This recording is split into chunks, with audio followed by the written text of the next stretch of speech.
Some sea. Hey guys, we got story time with Dora. Oh boy, we made it to the mine.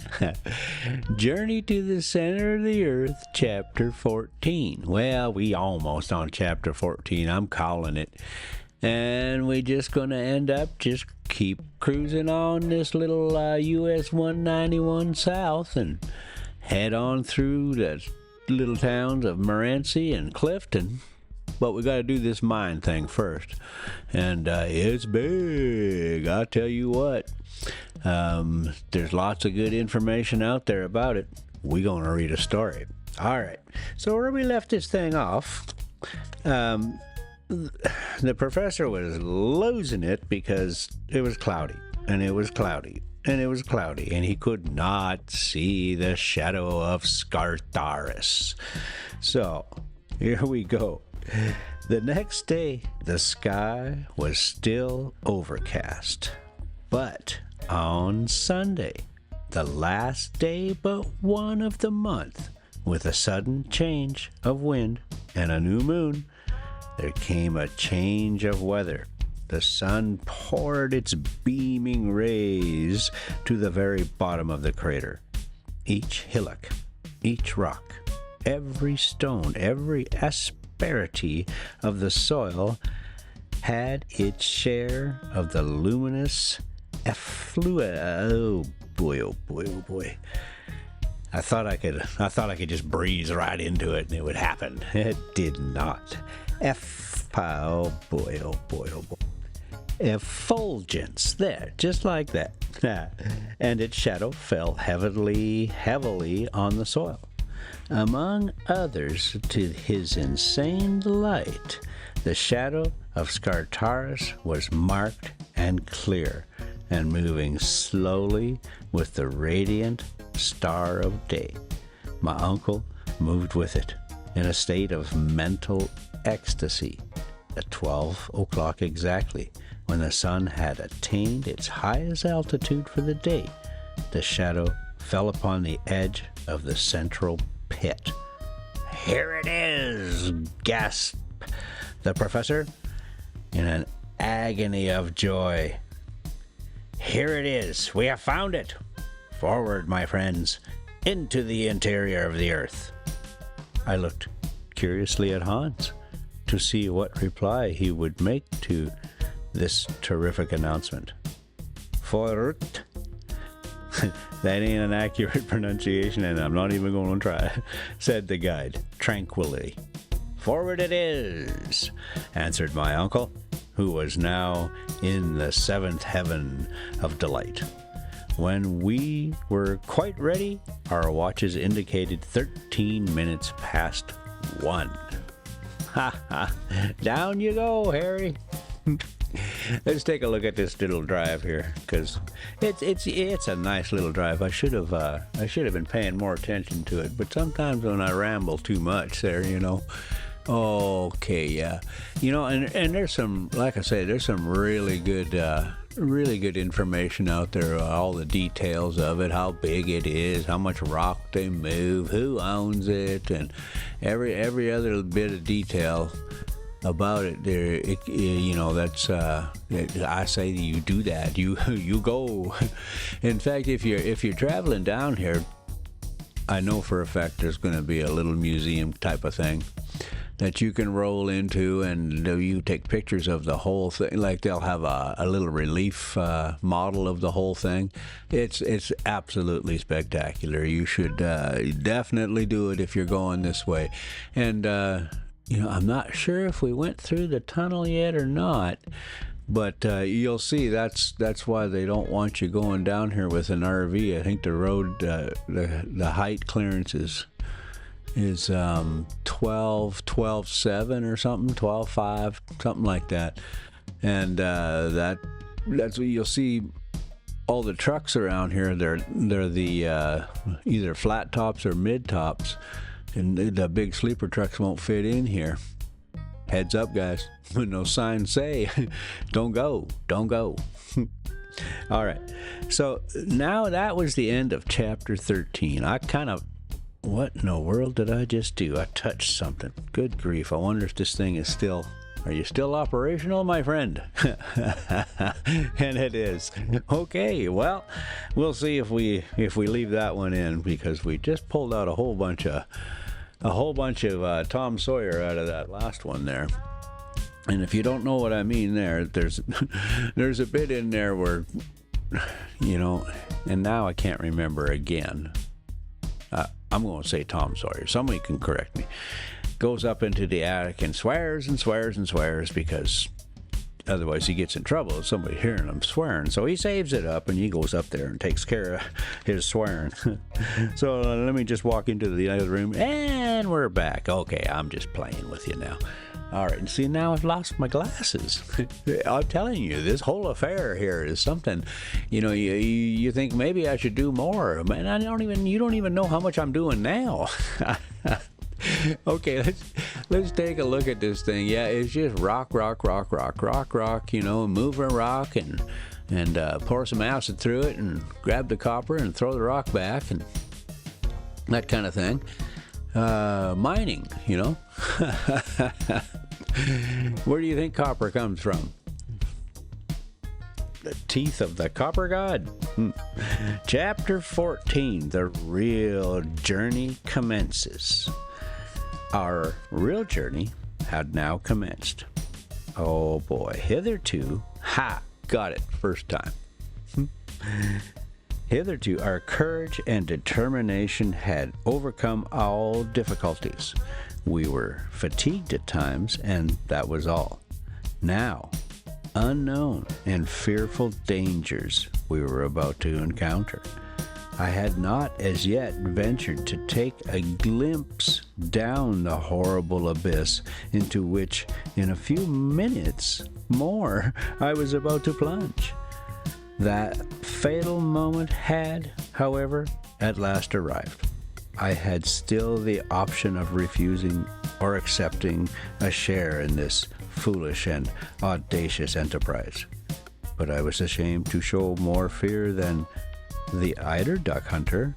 On seemed to accept the difficulties of the journey so tranquilly, with such calm indifference, with such perfect recklessness of all danger, that I actually blushed to appear less of a man than he.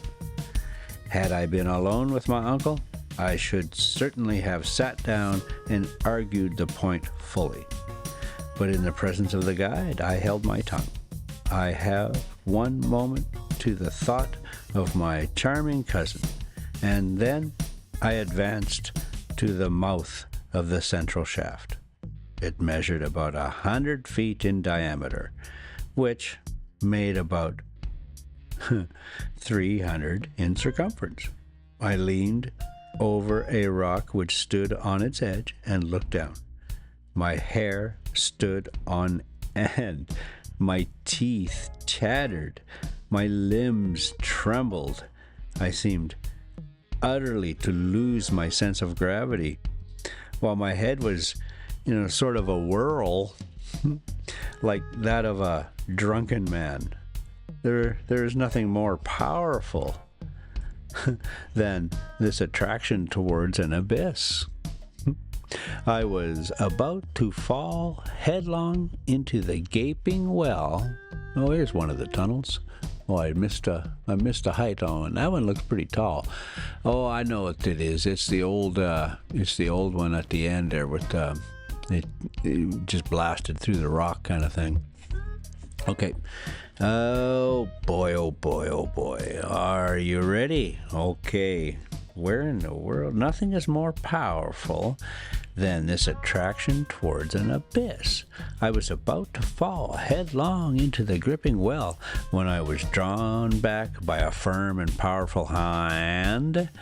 It was Hans. I had not taken lessons enough at the Vorfraderlurkenkirk of Copenhagen in the art of looking down from lofty eminences without blinking. However, few as the minutes were during which I gazed down this tremendous and even wondrous shaft, I had a significant glimpse of it to give me some idea of its physical conformation. Its sides, which were almost as perpendicular as those of a well, presented numerous projections which doubtless would assist our descent. See, I bet you that's the mine office right there. There are a couple of lookouts here. Oh boy, yeah, they really don't mind if you come through here, but you know, they'll shut you down if they're blasting at the time. Let's take a peekaboo here. Yeah, you know what? I really got to go back and spend more time in here. What are we doing here now? And let me find the correct pair of glasses. Okay. Oh yeah, we gotta just spin around here and then we'll open right up again. Yeah, if you get a chance, do it. I'm gonna have to come back here and maybe head on over into Silverton or something. Yeah. Oh boy, oh boy, oh boy. Okay, we'll get back to the story, because that's what we're here for. So, guess what? Okay, I'm gonna put this pencil right here now. Now let's go on the search. Let's go on the search and see if we can. My uncle, yeah, rope fastened. Nope, not even close. Which in minutes? Nope. Oh, here we go. Eminences without blinking. However, a few minutes during doubtless would assist our descent. Oh, wow. Okay, let me lose my spot again. It was a sort of wild and savage staircase without banister or fence. Oh, here's the old one. Yeah, what is the... Yeah, 12-7. That's never going to roll. So, yeah. That whole time, that whole road down there, that one right there is the reason you can't bring a big vehicle in. The rest of them are all good. I mean, it's a little tight, but 40 feet, geez, I think some of them gas coaches are 13 feet tall. So, and you know, that's under 40 feet. Check your maps. I have an old road carrier's atlas that I use. It's laminated and it has all the low clearances marked. I think you can get a new one every year. You know, you just don't trust. And keep your bloody eyeballs open. There's a sign right on the, usually right on the on the tunnel thing there that tells you the height, and you should know the height of your rig. So go with that, and you should be good to go. No signs, they mean something usually. Okay, wild staircase and banister or fence. A rope fastened above near the surface would certainly support our weight and enable us to reach the bottom. But how? When we had arrived at its utmost depth, were we to loosen it above? This was, I thought, a question of some importance. My uncle, however, was one of those men who are nearly always prepared with expedients. There we are. That even sounds better. He hit upon a very simple method of obviating this difficulty. He unrolled a cord about as thick as my thumb and at least 400 feet in length. He allowed about half of it to go down the pit and catch it in a hitch over the great block of lava, which stood at the edge of the precipice. This done, he threw the second half over the first. Oh. Each of us could now descend by catching the two cords in one hand. When about 200 feet below, all the explorer had to do was to let go one end and pull away at the other, when the cord would come falling at his feet. In order to go down further, all that was necessary was to continue the same operation. Ha ha. All right, let's take a look. We're going through town here. And yeah, you see all the temporary housing, the housing for the miners, and all the services that come along with that, with the mine. Tough laundry days. Actually, I'm not sure what the miners' situation like. I drove truck around the oil fields, and boy, oh boy, the laundromats don't want you coming anywhere near there. All right, so we're gonna continue rolling here for just a little bit longer, at least. Let's take a look and see where we're at with this thing. I think we're almost getting to the end of it. Oh, we got another few minutes to go here. We'll get a little bit further. Oh yeah, see, yeah, a lot of temporary housing. Somebody has done. There's a whole bit about. I think it's Three Rivers or a Y or something, and there's they've been mining copper here in this area for, good grief, a couple of thousand years easily, and it's still used for the same purpose, it's to make articles for people and to trade so other people can make stuff with it. So yeah, a lot more people on the planet. Guess what? Mine got bigger. All right, so we'll let that continue on for a little bit, and let me find my spot. Oh boy, I put the pencil right there too, and I still didn't do it. Good grief, man. My uncle, however, was one of those men, each could now descend further down was necessary to continue the same operation. This was a very excellent proposition, and no doubt a correct one. Going down appeared to me easy enough. It was the coming up again that now occupied my thoughts. Man, that Harry, he thinks of problems before they even happen. Well, I guess that's, there you go. Now, said my uncle, as soon as he had completed this important preparation, let us see about the baggage. It must be divided into 3 separate parcels, and each of us must carry one on his back. I allude to the more important and fragile articles.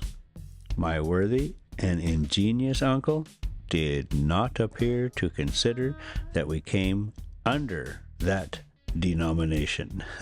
Hans, he continued, you will take charge of the tools and some of the provisions. You, Harry, must take possession of another third of the provisions and of the arms. I will load myself with the rest of the eatables and with the more delicate instruments.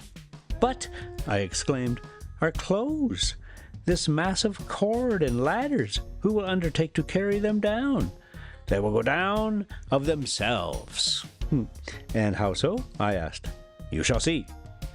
My uncle was not fond of half measures, nor did he like anything in the way of hesitation.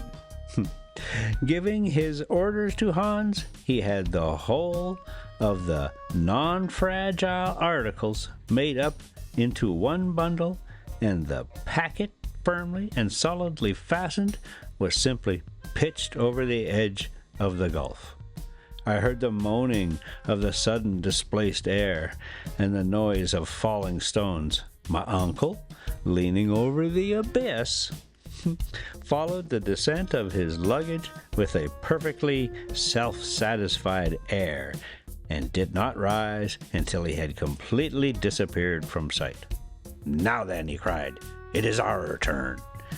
I put in good faith to any man of common sense. Was it possible to hear this energetic cry without a shudder? The professor fastened his case of instruments on his back.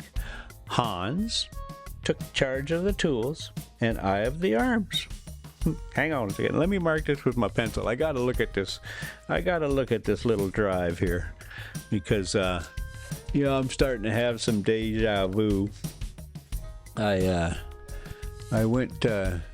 spent some time camping around here, doing a little motorcycle camping with a friend of mine, and we were on little little tiny little 250 motorcycles, and well, you know, it's a perfect road for it because you couldn't go fast anyway, and they were little dirt bike type things, and we could pretty much take any road we wanted to.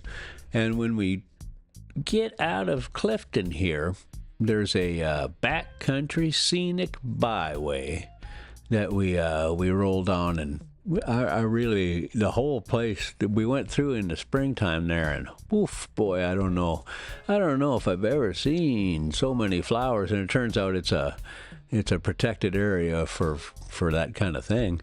So it was a nice spot. Well, it's an official road, and you can camp, you know, within certain distance of the road and all that business. So yeah, I got to do that one again. I'm pretty sure little Dora will do that one. At least now that, I mean, it was quite some years ago that I was on a motorcycle up there. You know, these little towns, oh, I tell you, there's hot springs, there's all kinds of things around here.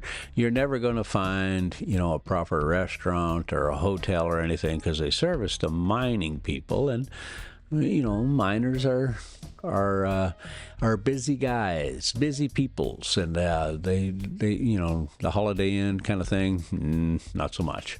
All right, so let me just see where we're at, and we'll try to wrap this story up. Yeah, okay, so now we have to decide where we're going to go from here on this story, whether we're going to continue on and roll over into Silverton, New Mexico there. We'll get to Three-Way and make the decision, I guess. But we'll see. Oh boy, oh boy, oh boy. Yep, now I really want to go back there. And I want to take my little scooter too. Okay. Oh, I marked it. Huzzah, my friends. We are not in a swearing mood.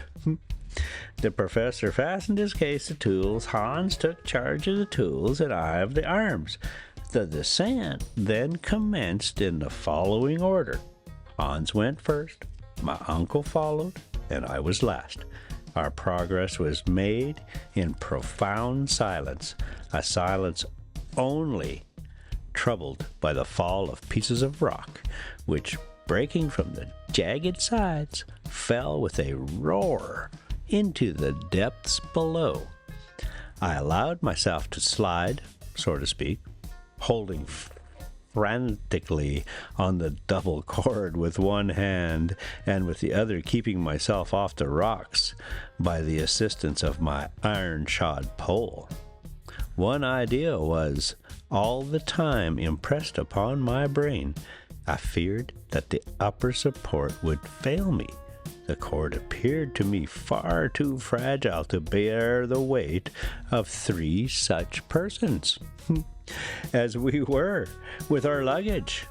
I made a little use of it as possible, trusting to my own agility and doing miracles in the way of feats of dexterity and strength upon the projecting shelves and spurs of lava, which my feet seemed to clutch as strongly as my hands. Okay, guys, I'm going to put a mark on it right there, because I know what's coming. All right, and we're about to leave the little town here. Thanks so much for coming along, guys. And we'll catch you next time. So, see. And, oh, yep, there's what I needed. There we go. Now he's all calming down. Ha ha. Thank you, Big Rosie.